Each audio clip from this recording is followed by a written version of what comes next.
against him, and I did. I wasn't going to run against Bobby.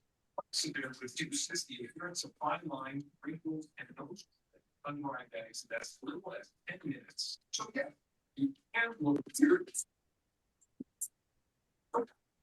Okay, 30. Well,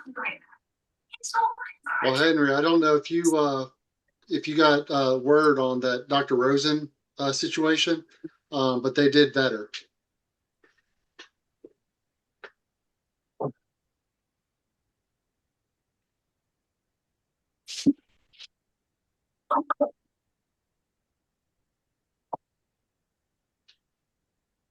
Hello, Bill.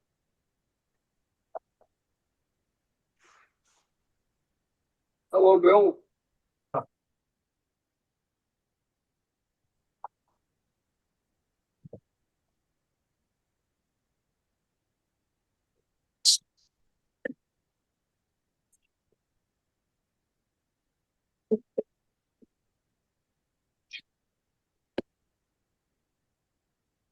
There I am. I should check it in. Huh? Well, good evening, everybody. This is Gary Green. I'm the genealogist general, and I am trying to record this. I will try to get it out to folks if I can figure out how to move that out. This is a genealogist general report that I will be giving to the EXCOM. So those of you who are on the EXCOM, excuse the fact that you'll get a chance to hear it again. I'm going to go over some updates and talk about operational excellence and strategic roadblocks that we have encountered or are encountering. The updates I want to go over. Center check is something that the staff is starting to do, and you will see it when they have an SAR, a CAR, or a DAR application. And that's being, when I say that, they have that as the source document. So they will center check saying that it comes from that application. If it'll have an indicator that the DAR record copy was used, and then the center check will say, yes, that was looked at. You need to go get the DAR application to be able to get the specifics for the dates. So it's a way to speed up our activity within the SAR staff. I am concerned, and those of you who are looking at them, we have had a noticeable uptick in the number of pending applications. We're just about through the April applications, ones that were submitted in April. And I am seeing a big plus up on the number of pending applications. So take a look at it. Most of the problems have to do with connections from generation 6 to 7 or 7 to 8, but there are some silly things that are happening again, and I need the state and chapter registrars to really pay attention to the checklist and say, oh, yeah, I remember that checklist, and go back and make sure you're looking at that material and enforcing it at your in your states and chapters. I am happy to report that the genealogy portion of the SAR website has been updated. I pushed a little bit harder on Bill Birchfield at the staff, and he's the IT guy now for the staff. So he gets 50% of his time as a genealogy reviewer, and 50% of his time is, well, I would say 75% of his time is probably the IT work, because we have a lot of stuff to catch up on. I have an update that I hope that Bill Schwecke is ready to pass on to us, talking about the genealogy subcommittee and all things service. And Bill, if you want to talk about Spanish territory, I appreciate it. Yes, we're looking at making some changes in how the Spanish information is displayed in policy. Make a completely separate section for Spanish policy, so it'll all be in one place. And it'll also be taken out from material service, which it's not where it belonged, and it created some confusion. And it was also put in with a lot of things that had nothing to do with Spain, and that created confusion as well. And one of the things that we're looking at, and I'm personally convinced that we need to go forward with this, but what the subcommittee's working on it, and that is the main source for Spanish service is the Donativo of August 17th, 1780. And that specifically went to two very important things: paying the Continental Army just prior to Yorktown, which probably prevented some from leaving. And it also helped pay DeGrasse's Marines and sailors before they left for the Battle of Chesapeake. And of course, if they had not gone there, Yorktown might have turned out very different. So we're looking at that particular Donativo, and unfortunately, there's not good records, but I think we have a way of using the thing that we did with the tax records, and that is implying that someone would have paid that by other things. So like in the tax records, if you paid a tax and you didn't pay a penalty and others did, then there's a good chance that the others were penalized because they wouldn't take an oath of loyalty. You weren't penalized, so therefore it's implied that you took an oath of loyalty.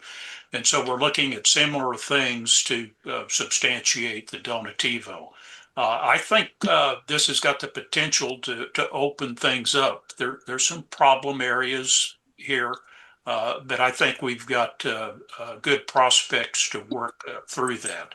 I would love to see this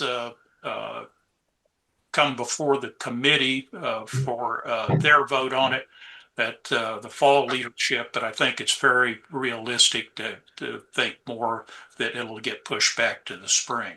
And in the interim, would like to have a little bit of guidance where I think the current policy as written allows that, but again, it's not very clear. So we need to make it speak clearly to you.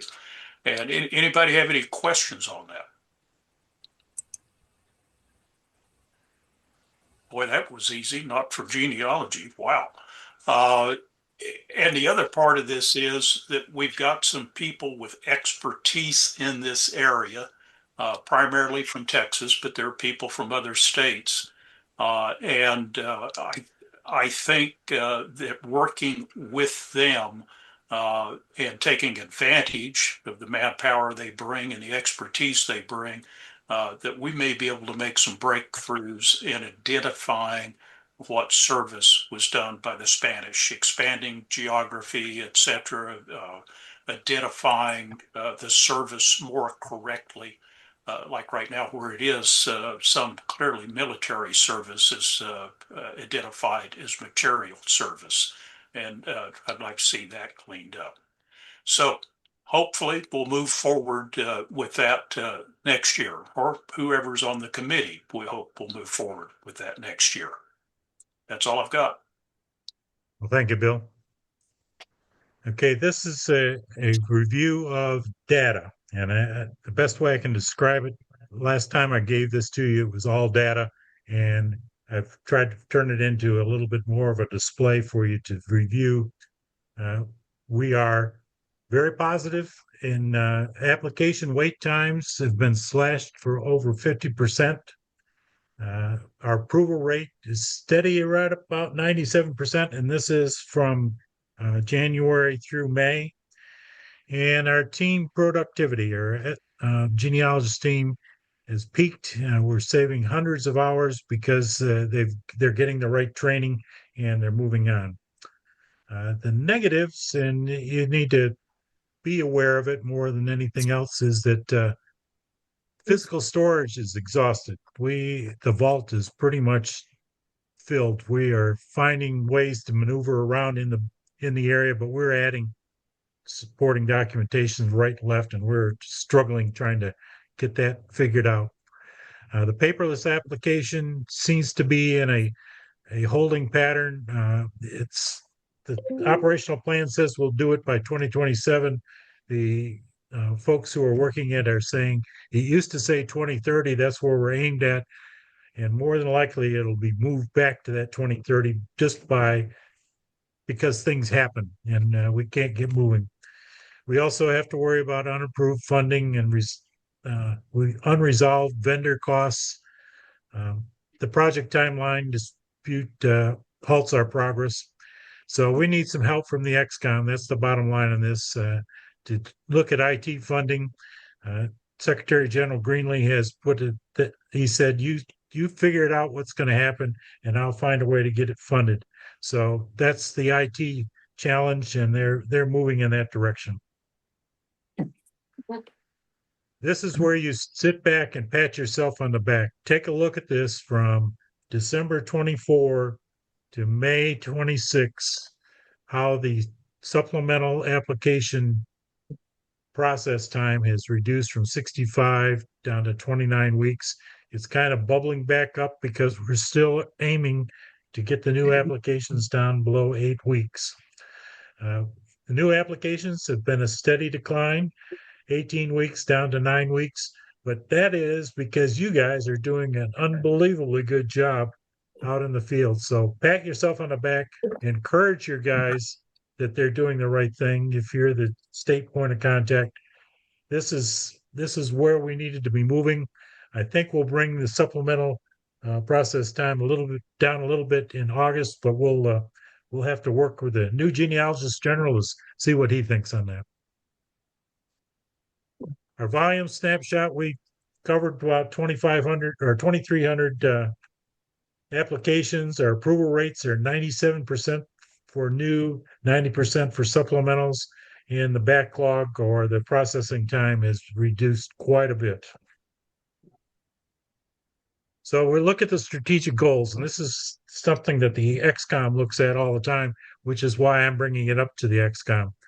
The collaboration, PRS is collaborating with Ancestry.com, and they have sent out the first iteration of the list of patriots. Those patriots will be identified in Ancestry, and they said it'd take about 6 months to get that in. So I'm looking maybe November that we will see some sort of results. But the intent of that is that it'll come back. They will put it in Ancestry as a hint. People look at it, and the amateur genealogists who are in Ancestry will say, "Oh, geez, I've got a patriot, and here he is," and perhaps that'll drive membership coming back. So we have hopes. We don't know what it's going to be like. We'll have to keep track of the traffic, and we will have a capability of looking at that. And that was part of the contract, to be able to get some feedback from Ancestry. The staff database is the red database, and we need to move that to the blue database.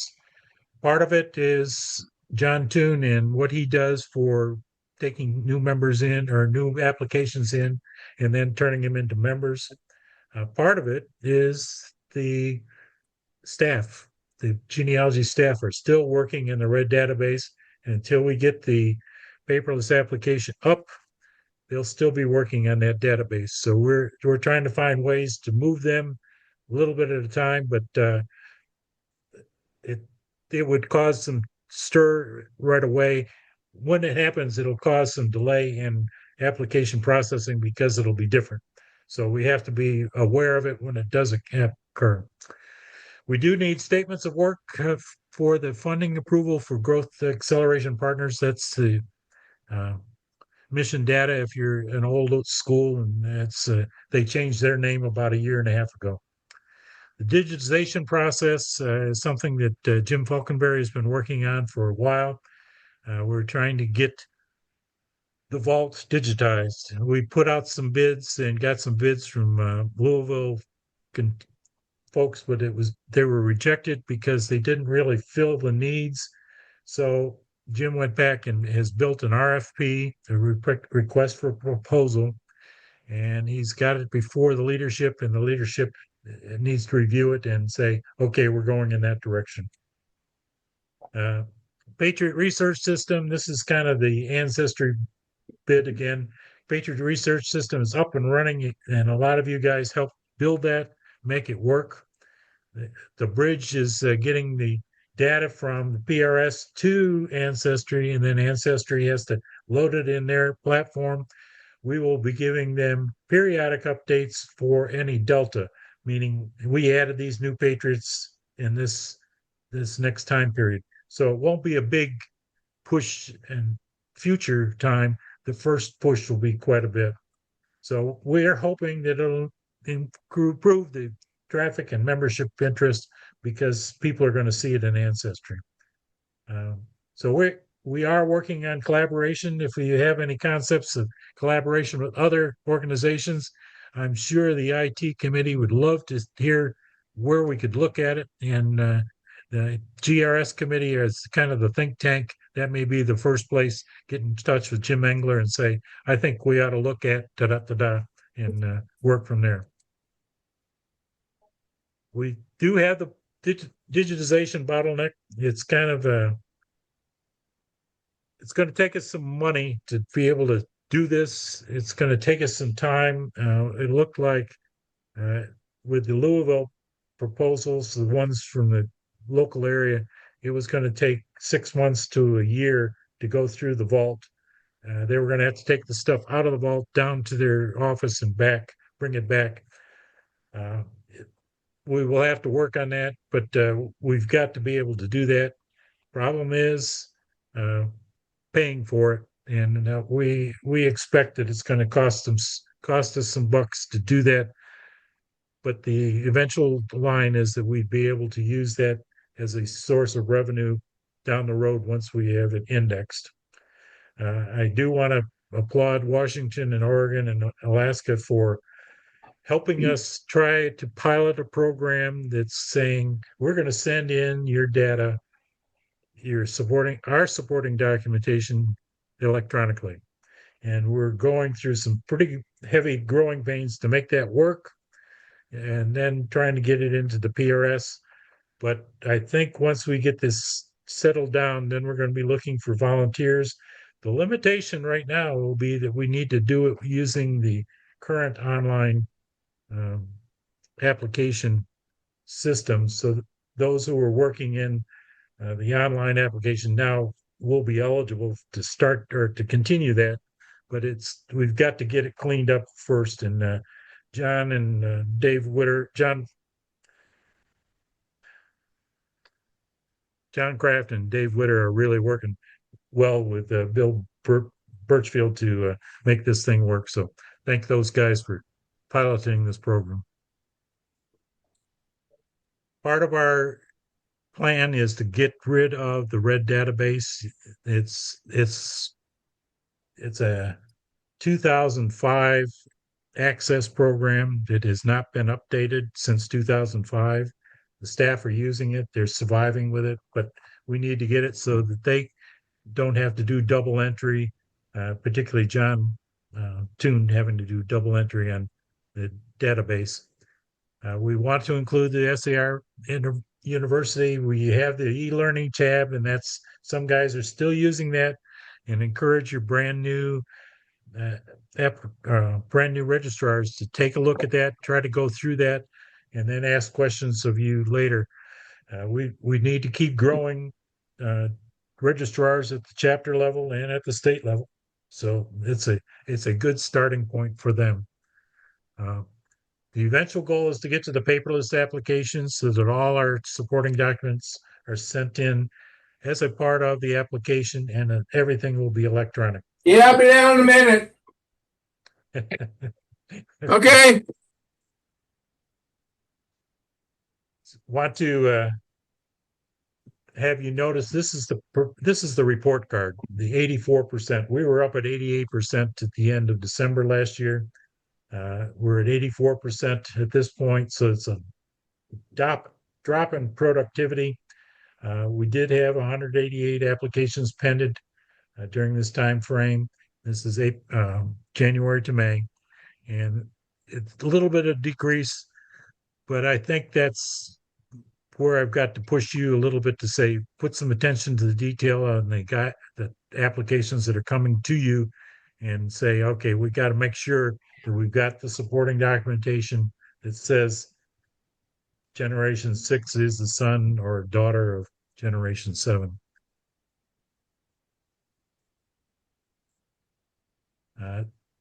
Among these, this is kind of the analysis of what is working. Canada, Colorado, Germany, Iowa, all at 100%. And actually, there were 10 societies that are 100% for 2025. This is just for this particular time period, January through May. Our critical red flags, we've got a couple of folks out west that I've been working with, trying to help them get to do the right thing. We've had some help from folks outside their societies to help them get it right, but we're still working on that. The champions on volume and high accuracy, congratulations to Florida and Ohio. They're putting in a lot of applications and getting a above average approval rating. I have been working with the Texas Society and the Georgia Society on apps, primarily on trying to eliminate the older pended applications. When I say eliminate, either look at them and get them updated or withdraw them. But we don't need to have those sitting out there trying to figure out what's going to happen. Magic isn't going to happen. We're going to have to put some effort into it, and it's some societies have a good record or plan for having a special team look at their applications that have been long-term pending and say, okay, it's time for us to roll in. So the accountability, the plan and accountability, we want to achieve the 8-week for new and 10-week for supplemental. That's been our goal for a while. The genealogy portion of the SAR website is updated, so we can put a check mark against that one. That was done just in the last month after this May data was done. We're going to need to have some new registrar training once we get to the paperless application. We're going to need to be able to train people how to do that. And we'll be probably looking for volunteers who are saying, I know how to do this, and maybe duplicate what we did for what we're doing right now. So hopefully it will work. And then I want to expand I hope we expand the Washington, Oregon, Alaska documentation pilot. I think it's working, but we've got to iron it out so the next folks don't have to work so hard to make it work. We are in a crunch for getting the paperless application. It's the 2027 is what the operational plan says. Probably it is going to be 2030, but we'll have to look at it. We need to take a look at the RFP for digitization. We need to get that approved by the EXCOM and move forward, get it, clean out the vault so that we can work with it.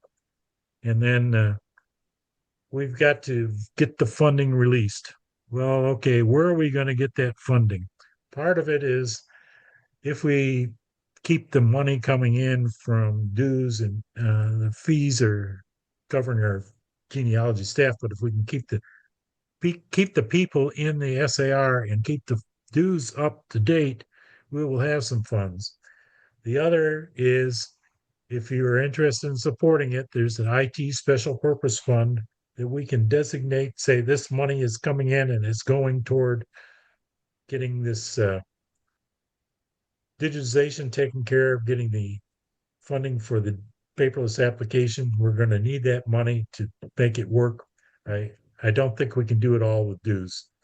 So that is my presentation for tonight. I'm going to I see Ron Humphrey is up to want to talk. So Ron, go ahead. Real quick question on the Ancestry thing. Are they actually putting the applications on Ancestry, or are they doing it kind of like Find a Grave, where it actually gives you the basic information and then it sends you to Find a Grave? So I guess my question is, are they putting our applications on Ancestry, or are they going to point it to the Patriot on the PRS? They do not have access to the applications. The Okay. applications that are on there from 1970 and earlier, those will stay on. But what this program that we're working right now is just the identification of patriots and who they are, and they will put it on Ancestry saying, here's a hint for Benjamin Franklin. Go look at the SAR, see what they have on Benjamin Franklin. So it's like any other hint. It's but it'll just refer them to the PRS. Do we know how that's going to work when you have a Patriot that has the same name as about 2 to 10 other Patriots? Valid point. The bottom line is they may put the same referral to multiple guys who are sitting in the Ancestry database, because God knows it's mixed up in Ancestry. So we will deal with it, but that's up to the guy who's doing the research. It's not necessarily our requirement. Lee Popham, come on down. Thanks, Gary. Ron, to partially answer your question, Ancestry already sells reports, genealogy reports, and they in fact put the Patriot number, the P number that we that we have in the PRS system when they refer to a Patriot in those reports. So that'll presumably, if they get the right guy. I had a William Brown once. There are 72 of those who are Patriots. So they may not get the right one, but they'll have a P number next to it, right, wrong, or indifferent.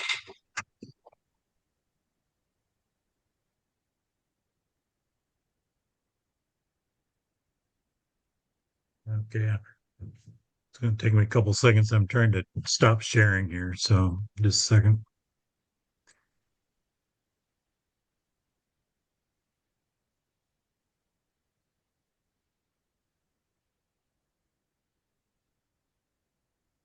Okay. Do we have Harry Rinker? Go ahead, Harry. Yeah, Gary, on the Ancestry thing, they're not going to send the flagged applications up there, are they? Are they going to pull the flag Patriots out of that list? I don't think they will pull the flagged ones out. They'll just refer and say, take a look at it. The folks will have to recognize that they're flagged. Oh, okay.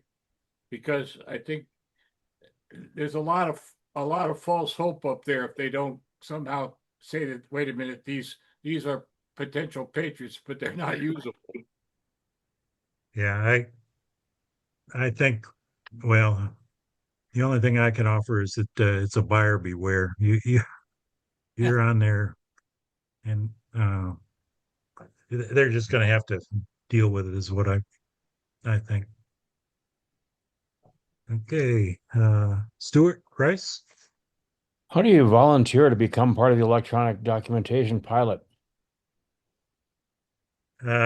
We will probably, the Genealogist General will go out and look for volunteer societies after we get this thing controlled. It's not controlled yet. Don't get too excited right away, because John Kraft and Dave Witter are doing the best they can, but then we've got to learn how to get it into the PRS after that. So it's going to be a while. I would not see anything happening until late in the fall for looking for volunteer organizations. And then the Genealogist General will need to put out some sort of call, or you can rub elbows with them when you get to leadership, that sort of thing. Bobby Halsey. Yeah, Gary, earlier I don't remember if it was a week or so ago, there was some talk about doing a revised application. And it would appear to me that if we were going to do some revision on the application, we need to get that done so that we can walk it right into this online situation rather than have to adjust it after the fact. Okay, I agree. It's going to take some work.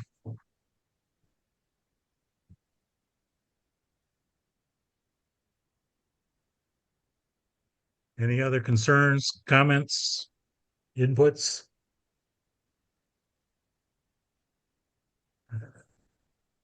I'm trying to look and see if anybody has their hands up visually as opposed to virtually. Harry, Yeah, I just want to say, Gary, that on my behalf and probably on behalf of all of us, I want to thank you for the contributions you made over the last few years as genealogist general. I think we've come a long way in the last 4 or 5 years, and you have been a leader, and we're going to miss you, buddy. Well, thank you, Harry. I appreciate that. And I will reply by saying it didn't happen because I wanted it to happen. It happened because you guys wanted it to happen, and it worked. And there was a lot of resistance in the beginning, and then once we figured out that training was going to work, people picked it up, and we did some good work. So I appreciate everybody on this call for participating and continuing to participate. We have to remember it's an application, not a family history, and then we'll be okay.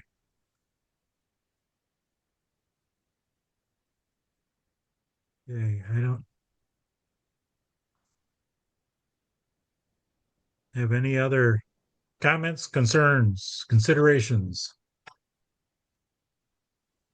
Well, I thank you for your time. I'm going to try to save this recording and I'll send it out. I'll send out the written report that'll include the report card so that you'll be able to see where you are in your state society compared to the rest of the society. But we're doing okay. We can get better. So keep it up.